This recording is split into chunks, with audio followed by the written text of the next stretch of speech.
Straight talk from Israel. You're listening to Israel News Talk Radio.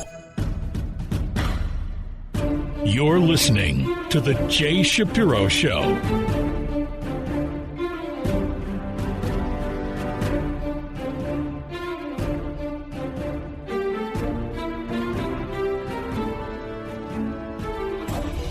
Hello again, this is Jay Shapiro. Thanks for listening. Each week when I do this program, I prepare the 3 sections and I wait until I send the program in for broadcasting in order to do the introduction. And in this way, I can summarize what I say and add any new items of interest. This week, I'm going to use this introduction to apprise the listeners of what's happening as far as anti-Semitism is concerned. Anti-Semitism has been called the measles of the world because it appears again in every generation in a new guise. This time it's in a form of anti-Israelism, and it's got some new features. It's manifested primarily now by Muslim anti-Semitism appearing in Christian countries.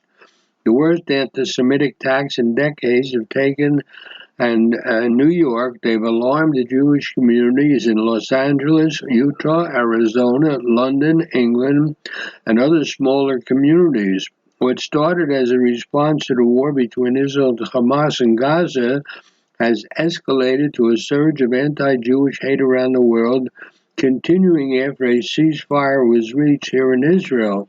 And in New York, the center of the largest Jewish community outside of Israel, the burst of anti-Semitism, which pro-Palestinians are violently targeting anyone who they perceive as Jewish, has been particularly volatile and has resulted in hospitalization of a number of the victims. The perpetrators have primarily been Muslims. This surge has turned the white extremists on the right to come out from under the cover, and is coming from all angles, but especially from Muslims. Anti-Semitism went undercover after the Second World War, but it's reappeared big time in the Western democracies now, where a Jew cannot wear a kippah publicly on the streets of New York. When that happens, we've entered a new phase of an old hate. You have to see how the authorities respond before we will see whether or how it expands. This is an alarm for Jews around the world. I'll be back after the break.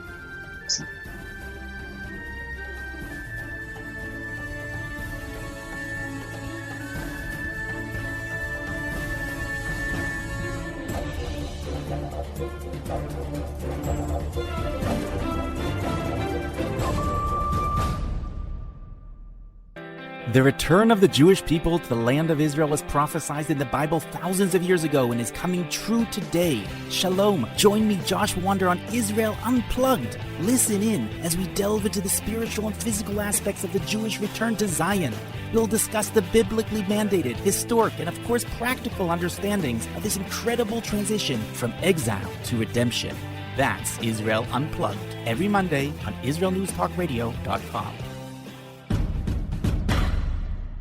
You're listening to The Jay Shapiro Show.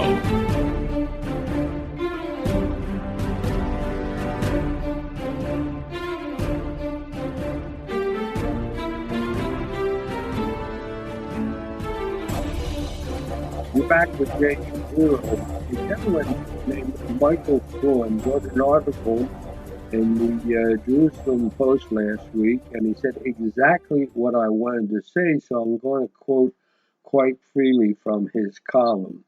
He said that the latest round of Hamas rocket fire has served as a painful reminder for many Israelis that as much as they want to wish to leave Gaza behind, Gaza does not want to leave us.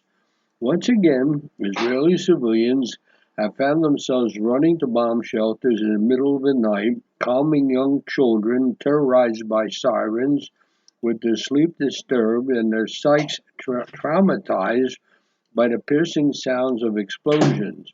This is no longer happening only in Sderot, which is a part of southern Israel, as if that were something acceptable or tolerable, but has come to envelop the entire country, suddenly presenting the Jewish state with a choice that is stark as it is unpleasant. Simply put, Israel either finds a way to live alongside Hamastan, a Taliban-style enclave run by an increasingly dangerous terrorist organization, or else Israel reasserts full military control over Gaza. The problem, of course, is that while the former seems unthinkable, the latter appears unimaginable, and therein lies the dilemma. Sadly, however, there are times in life when choosing between the unthinkable and the unimaginable is the only option one has. And this would clearly appear to be such a situation. After all, Hamas has shown itself over the years to be a lot more than just pesky, troublesome, and iniquitous neighbors. As the recent violence has demonstrated, Hamas's capabilities are not limited to merely hurling rockets and other explosive projectiles at Israeli towns and cities. From a strategic perspective, Hamas has upped its game, fomenting unprecedented violence among Israeli Arabs, further radicalizing the younger generation while alienating it from any sense of identification with the Jewish state. Despite suffering heavy blows from the Israeli Air Force, the terrorist group has nonetheless continued to fire hundreds of rockets at will, even going so far as to announce in advance the timing of its various attacks. It's easy to see this as mere bravado, or perhaps an attempt to engage in psychological warfare by implicitly sending a message that Hamas will do what it wants when it wants. That is bad enough. Either way, the fact remains that a band of diabolical delinquents and villainous vandals have succeeded once again in bringing the country to a standstill. And as we all know, this is hardly the first time they have done so. Consider the following brief timeline of the past 15 years. Barely a year after the 2005 Israeli withdrawal from Gaza, the Israeli army found itself back in the Strip in June 2006 after the Palestinians continued firing rockets at Israel and kidnapped a Jewish soldier, Corporal Gilad Shalit. By the beginning of November of that year, the Jewish state had pulled out once again, only to resume ground operations in Gaza in February 2008 in the wake of incessant Palestinian attacks. After a 6-month ceasefire was declared in June 2008, Hamas resumed its fire in December 2008, prompting Israel to launch Operation Cast Lead, which came to an end the following month. Now, if you're finding this difficult to follow, let alone comprehend, that is because it is. It is simply difficult to follow and comprehend, but there was more to come. In November 2012, the Israeli army launched Operation Pillar of Defense, a week-long operation conducted yet again with the aim of putting a halt to Hamas rockets. This was followed by Operation Protective Edge in the summer of 2014, when Israeli troops re-entered Gaza to clear out the terrorist infrastructure there. Needless to say, after each and every one of these rounds, the Israeli government spokesman dusted off the same platitudes, assuring the public that Hamas had been dealt an overwhelming blow and a quiet would now prevail. And we all know how that worked out. And so here we are again, and once again, in a situation that has begun to resemble a lethal and entirely lachrymose real-life version of the Bill Murray movie Groundhog Day, in which the hapless star finds himself reliving the same day again and again, trapped in a seamless, endless loop. Only unlike the Hollywood's tale, which ends with love and romance, Israel's recurring encounters with Hamas are anything but comical. The cold, hard truth is that when Israel left Gaza in 2005, it created a vacuum, one that Hamas, Islamic Jihad, and other terrorist groups were quick to fill. They transformed the small area, that's 365 square kilometers, which is like 141 square miles, under their control into a training ground and launching pad for unprecedented acts of violence against Israel and its citizens. If we wish, we continue to play ping pong Gaza style, deploying the Israeli Air Force and sending in ground troops every few years while paying frequent visits to our bomb shelters. Or we can finally say enough is enough, reassert full control over Gaza, and topple the Hamas regime once and for all before they get their hands on even more deadly armaments such as chemical or biological weapons. Yet, yes, neither one of these scenarios is ideal or easy, and both carry heavy costs. But we cannot and must not accept the current situation. That's the bottom line. For no matter what Israel does or does not do, the blame is inevitably hurled our way. Just see the way the U.S. Congress, some of the members there, respond to Israel defending ourselves. So we might as well do what we must and put an end to this madness. When a 5-year-old Jewish child in Sderot is murdered by shrapnel from a Palestinian rocket, and an 89-year-old Holocaust survivor in Ashkelon is seriously wounded in a similar attack, it is clear indication that the time for putting aside the unthinkable and embracing the unimaginable might finally have arrived. That is the situation we are in right now. And on top of the attacks from Gaza, there have been riots in those cities where Jews share the population area with Arabs. Jews and Arabs can learn to live peacefully side by side. You can almost visualize the Shimon Peres's new Middle East, which is now vaporizing into thin air because riots broke out in Acre, Jaffa, Haifa, and Lod Ramla. If you look on the map, you'll see where these cities are. Young Jewish families who fear for their lives are escorted by rings of police as they escape to their parents' home. Their good neighbors, the Arabs, scream obscenities and throw Molotov cocktails at them, calling them a provocation that must be banished. Now, there may have been some isolated incidents of Jewish acts of vandalism. The overwhelming number of crimes that are taking place in these mixed cities are being perpetrated by gangs of Arab hoodlums. They categorically reject the concept of coexistence, both in theory and in practice. And one of the scenes that really stands out in my mind during the riots was in the city of Lod, which is right near the airport, by the way. An Arab citizen of Israel, one who has the same voting rights as I do, climbed up on a pole in the middle of the street, tore down the Israeli flag, and put up one of the flags of the terrorist groups. That's what we are living with right now.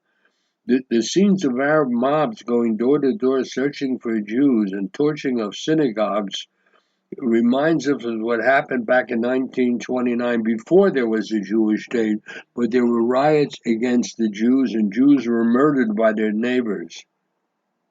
And it's not far from even more horrendous scenes of Germany and Poland in the 1930s when Jews were targeted and brutalized by even their longtime Gentile friends. So the slogan that we have to live together seems like a cruel joke after what we've seen in the last 2 weeks. This is an extremely serious situation, and I see this being carried over into the United States, by the way, where Arabs are attacking Jews in major cities in the United States. That will be reconciled with, that will be solved. Our problem here is a really long-lasting one. 20% of our population here is Arabs. They are represented in the Knesset, our Congress, and it is a really serious problem that's been lying under the surface for many, many years, and it came out during these riots in the last couple of weeks. Israel has a very serious problem. We are facing a very difficult future, and I hope our statesmen, if you can call them that, or politicians, have enough sense to figure out how to resolve these two problems. We have an internal problem, a domestic problem, and an external problem on our borders. It is a very difficult time for the state of Israel and for the Jewish people. So I couldn't sound too pessimistic, but these are the facts on the ground, and I wanted to share my thoughts with the listeners. I'll be back after the break.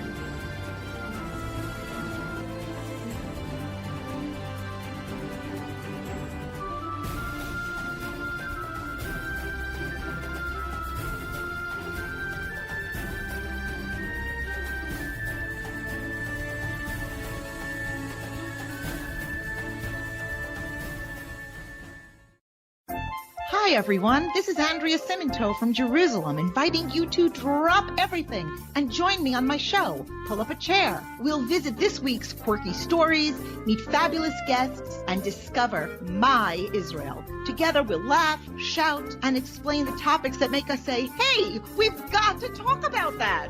So get comfortable and pull up a chair with me, Andrea Simento, every Thursday on Israel News Talk Radio. You're listening to The Jay Shapiro Show.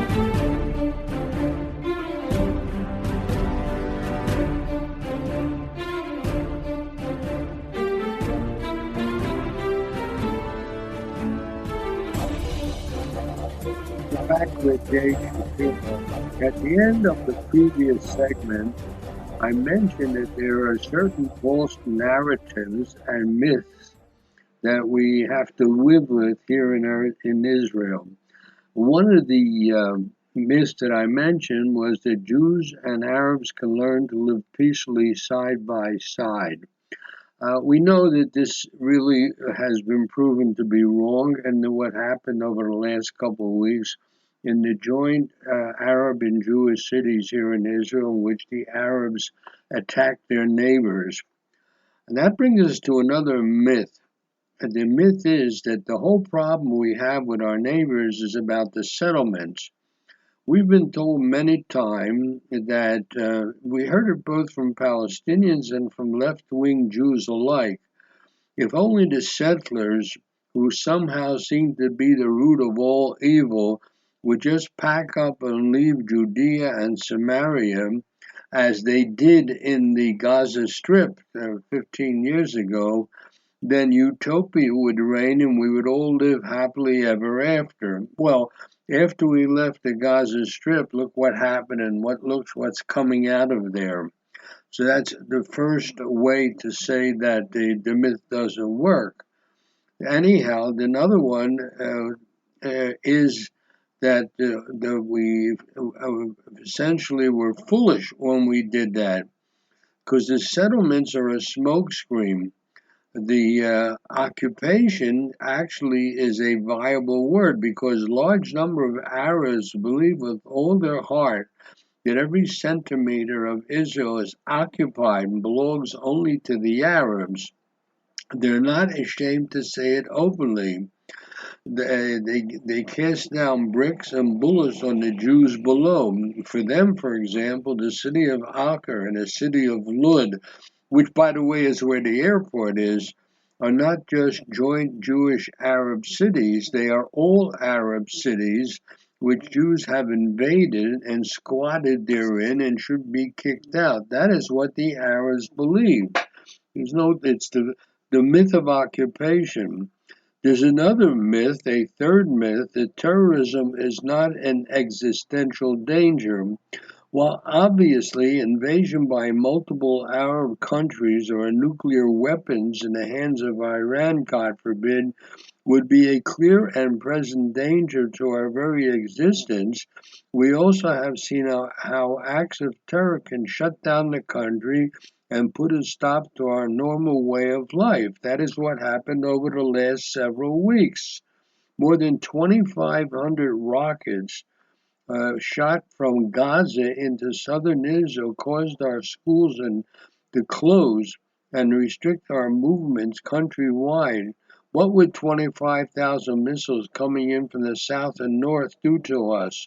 Living in fear, having to dash to safety in a scant few seconds, never knowing where the next bomb will fall, is an existential problem. So those who think that these rocket attacks are a temporary minor inconvenience, this prevents us from taking the steps necessary to end this latest outrage in the 100-year war we've been fighting since we first returned to Eretz Israel, our ancestral homeland. We have to confront the events of these past days with all the seriousness and strength that would accompany a major war against us, and we have to seek ways to effect more than just an endless series of ceasefires. We have to tune out all the static from countries abroad who are saying all kind of things that sound like solutions but don't make sense. We have to ignore the Muslim-incited protests in Europe and in the United States now, and let our armed forces, the Israel Defense Force, do its job for as long as it takes. They,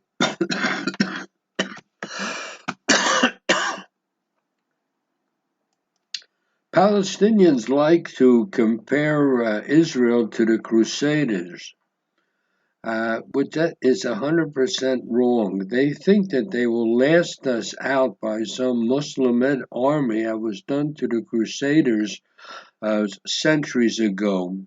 But when Palestinians who have picked up on this leftist language, along with their fellow travelers, present Israel as an illegitimate settler colony, they forget a key difference between Israel and actual settler colonies, and that's really a key difference. When the European Crusades conquered Jerusalem, or when the French settled in much of North Africa, or when the British took over India, to name some settler colonies, they were all still the satellites of a home country, and some remained that way for generations. When the mid-20th century rebellions in these colonies were too violent or costly, like in different countries in Africa or in India, the European governments packed up and left. They evacuated their citizens along with them. There was a home country they can go to. We are in Israel so that we never have to pack our bags and leave again. This is the only homeland we have. We don't have to keep the proverbial suitcase by the door because Israel is our historic and present home country, and it is not a satellite from a home country that we can return to. The Palestinians and their advocates like to tell Israelis to go back to Poland or Russia or wherever else. It's always Eastern Europe, by the way, and not the part of the world where the majority of Israelis actually come from, which is from the Arab countries.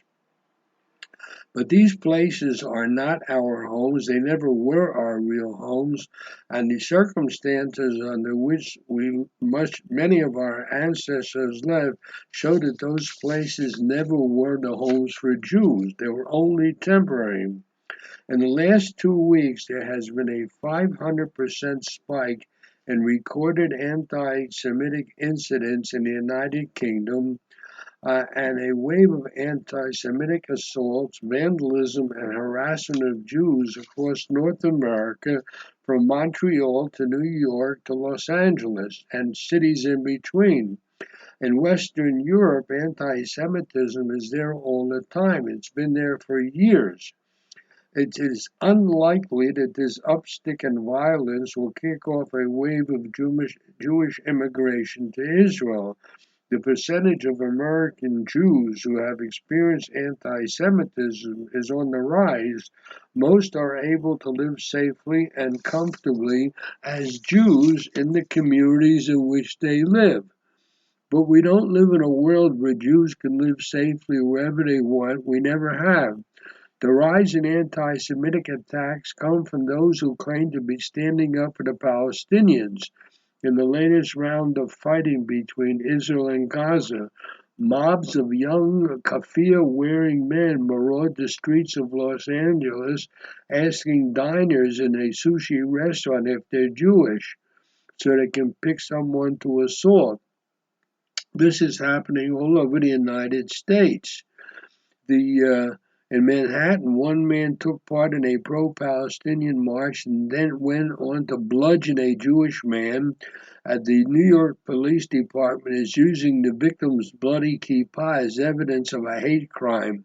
The assailant, by the way, was featured in an Instagram post by some various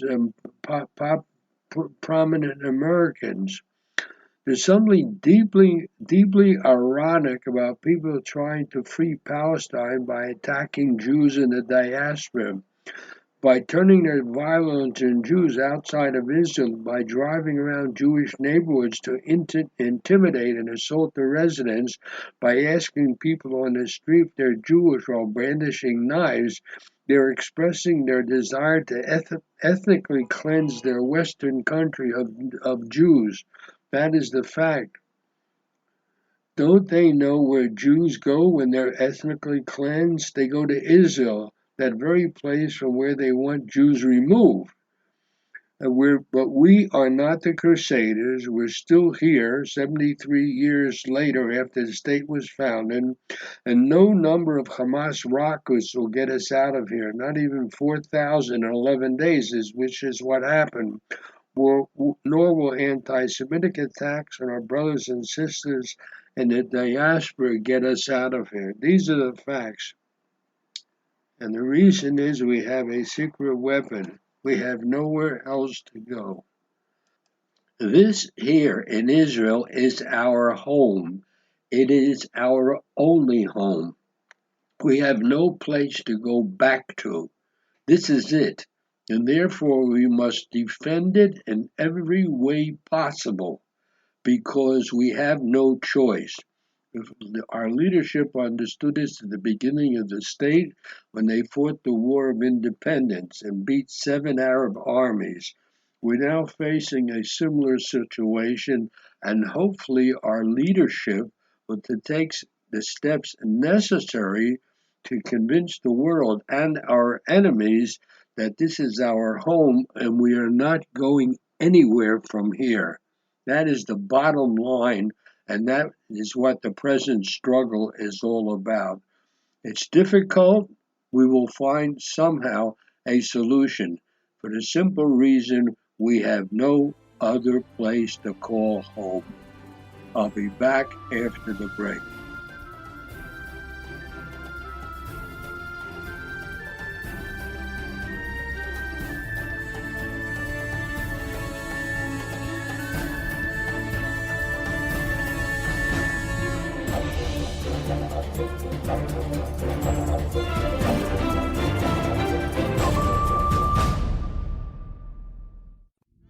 Are you interested in transforming your life, drawing closer to the Creator, and uncovering the deeper meanings and hidden treasures in the Hebrew Bible? Then join me, Rav Yitzhak Michelson, And me, William Hall, on the Science of Kabbalah, where we are seeking to narrow the gap between what we understand of our physical and spiritual worlds. So make sure to tune in every Tuesday at 5 p.m. Israel time, 10 a.m. Eastern Standard Time, here on Israel News Talk Radio. Hello, I am Walter Bingham. If you want to hear the news behind the news and the true perspective on world affairs, then the Walter Bingham File is the program for you. We bring you interviews with the movers and shakers, political commentaries, and on-the-spot reports of events as they happen. All here every Tuesday, 4 p.m. Israel time, 9 a.m. Eastern time. And it's all archived on our website. Make it a date. You're listening to The Jay Shapiro Show.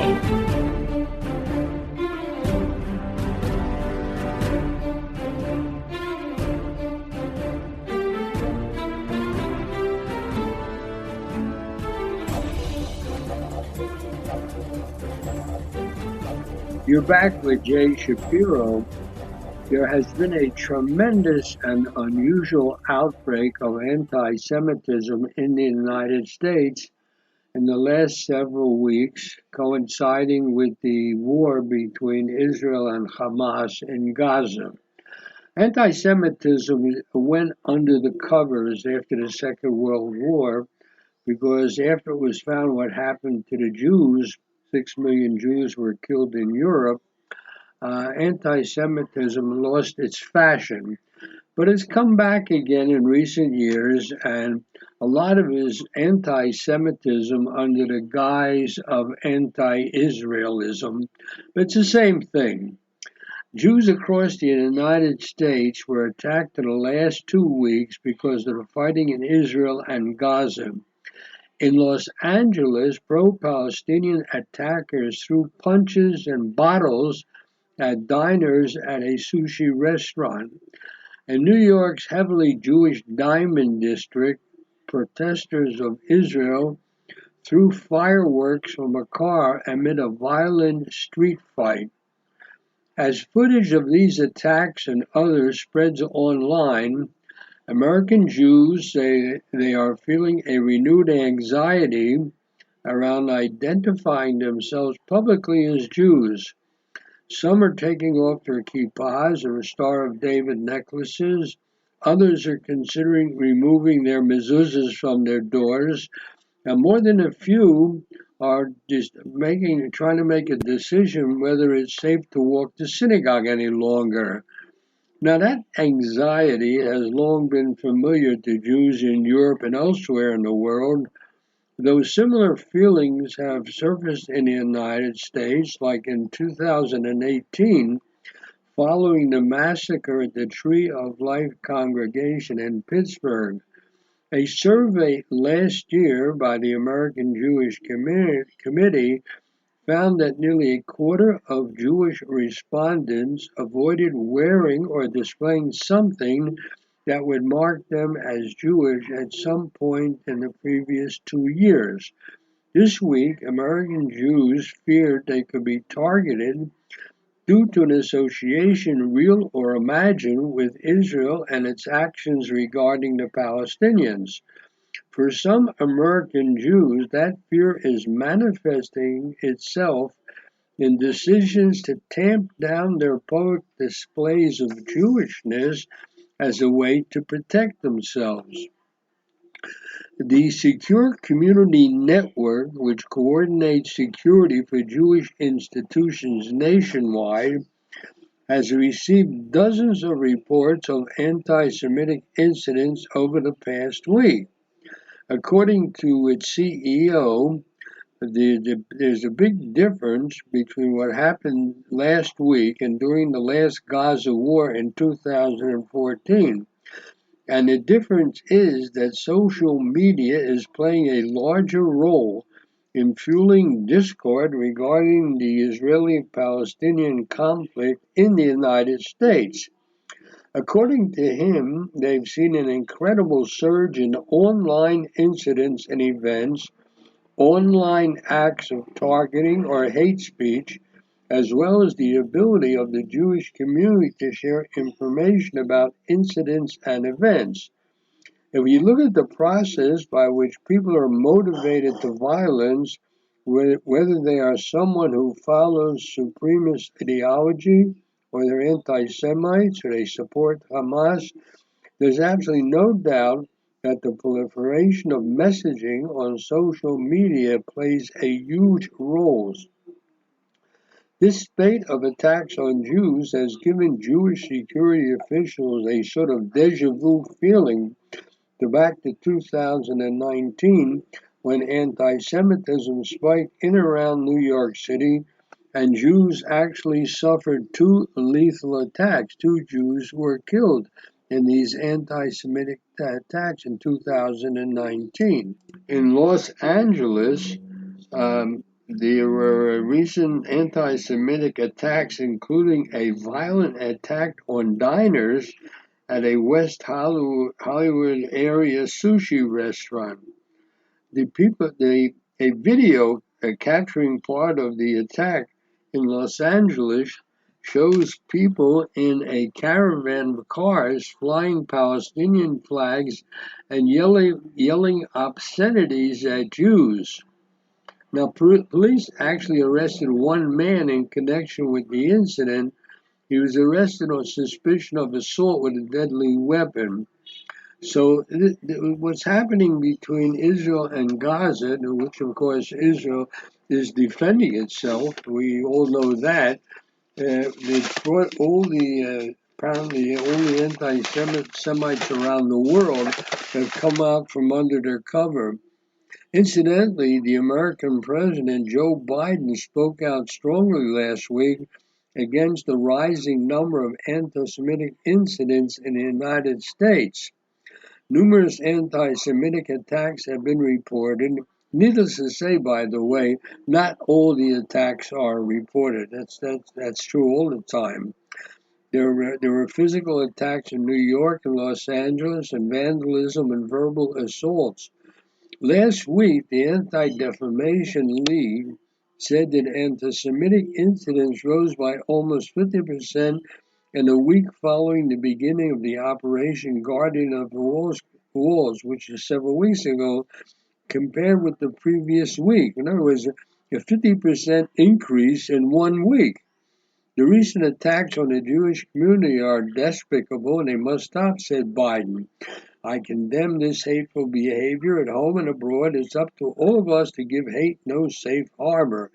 And of course, the Israeli ambassador had to respond, and he thanked Biden for his comments, and he said that the demonization of Israel is clearly sparking this rise in anti-Semitism, and the Anti-Defamation League thanked Biden for what they called his leadership and commitment to the safety of the American Jewish community.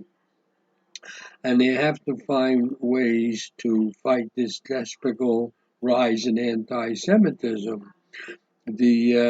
Of course, the U.S. Vice President Kamala Harris, who happens to be married to a Jew, tweeted that the surge in anti-Semitic attacks against the Jewish community in the United States and around the world is despicable, must be called out, condemned, stopped.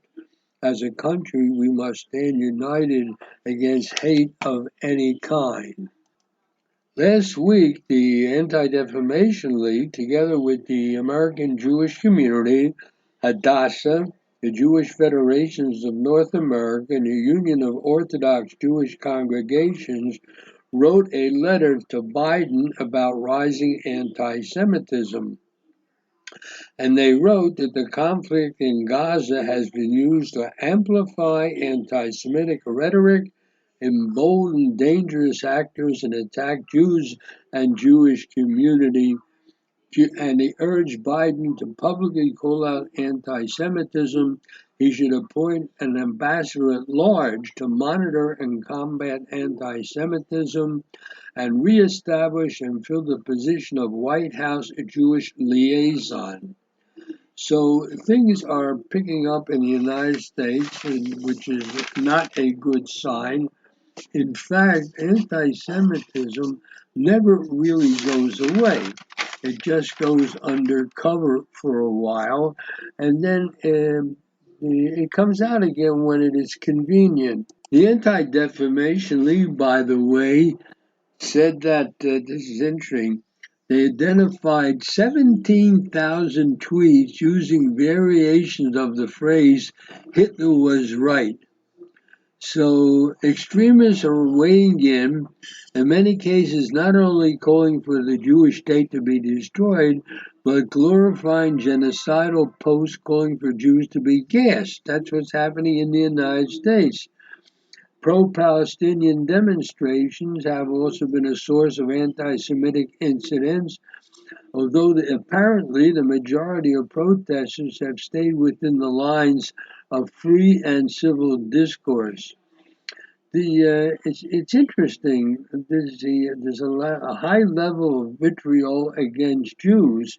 In the United Kingdom, for example, there's a severe rise in anti-Jewish incidents.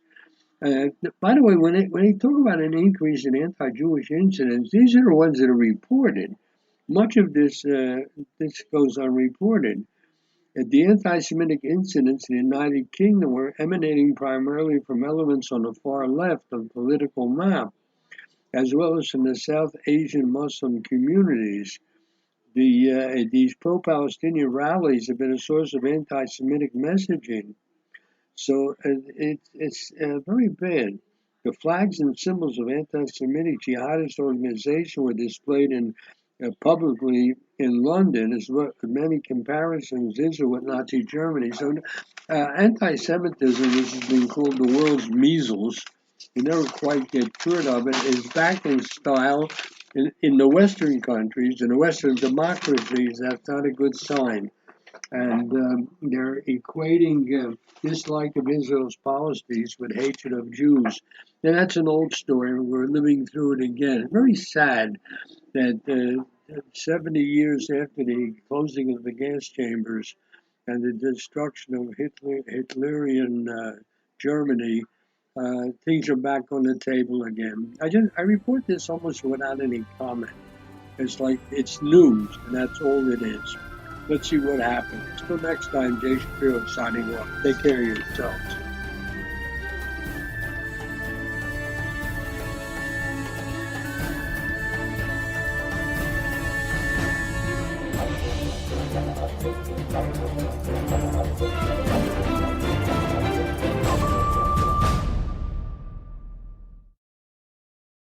If you love Israel News Talk Radio, then you'll love our Facebook page. We keep you up to date on what's happening in Israel, plus little surprise treasures that we don't share on the radio.